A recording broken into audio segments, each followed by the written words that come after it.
Alright, today we're going to have a short little video about the Gaylord Texan, staying at one of the Deluxe Suites. We recently had the opportunity to tour that. Actually, when my wife's parents stayed there. I do just want to give you a quick idea of the differences between really just the two different types of suites they have at the Gaylord. So they've got the Executive Suite, which we've personally stayed in before, and that's a pretty good little suite. You've actually got a decent amount of space with the seating area, and then there's also the bedroom area back there, and then there's going to be a balcony over here and a bathroom. The real difference between that and the Deluxe Suite is the Deluxe Suite really is just a little bigger. It's still a single bedroom. It's got a bathroom that walks through behind where like this TV is, and then there's the larger seating area, right? So you've got this actual dining room area. The desks over here. You've got large seating area over here with a couch and a couple of chairs. You'll see all that in the video, but just kind of wanted to give you an idea that they're roughly the same, but the Deluxe is a little bigger. Also has two different balconies to sit at. So anyway, let's go ahead and go on with the video. This one is room number 4333, and yeah, let's just dive right in. Alright, so starting off, we're going to take a look at the entryway here. Right off the bat, there is a large closet with a decent amount of space. Inside, you can see, keep some of the extra blankets and stuff upstairs, your iron, some coat hangers in order to hang some stuff, and plenty of space to throw some luggage. As we pan around, you're going to see a brief view of that seating area, and then immediately to the left is the bathroom that passes all the way through. So you've got one large sink, you've got the toilet, you've got the bathtub shower, and it steps straight through into the primary bedroom as well.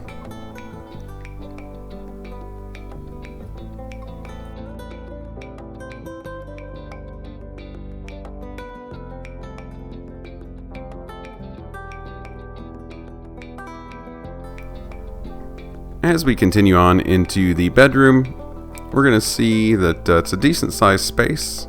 You're definitely not going to feel cramped in here. It's beautifully decorated with some paintings and pictures around the walls, some nice dark wood trim around the door frame, and moldings.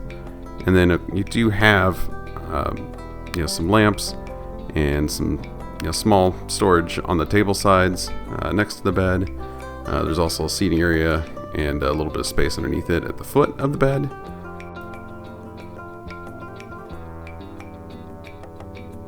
And then of course there is a large dresser there with a TV on top. Now unfortunately, I realized I didn't end up taking the time to go through it and show you, but you can tell it's a decent sized dresser there.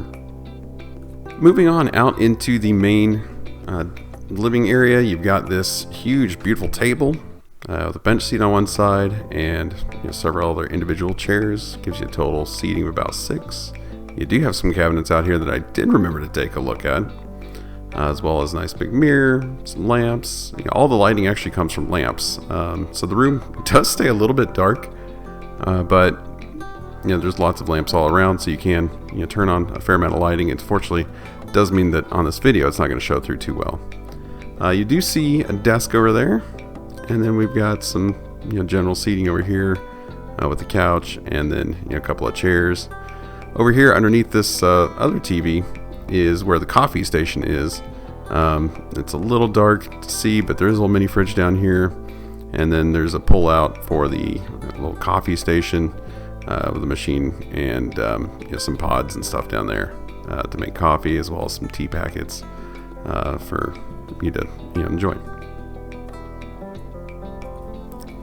And then back behind the seating area is where we do have our balconies. So this is the first balcony out of the 2, and you've got a couple of chairs out here and just a beautiful view of the atrium, which we'll end up taking a look at here towards the end of the video. Now this particular room, you can see, is positioned just above the bridge where you walk across from kind of the main area, and really right next to the elevators. So you get a nice view of this little tower and the river and surrounding areas.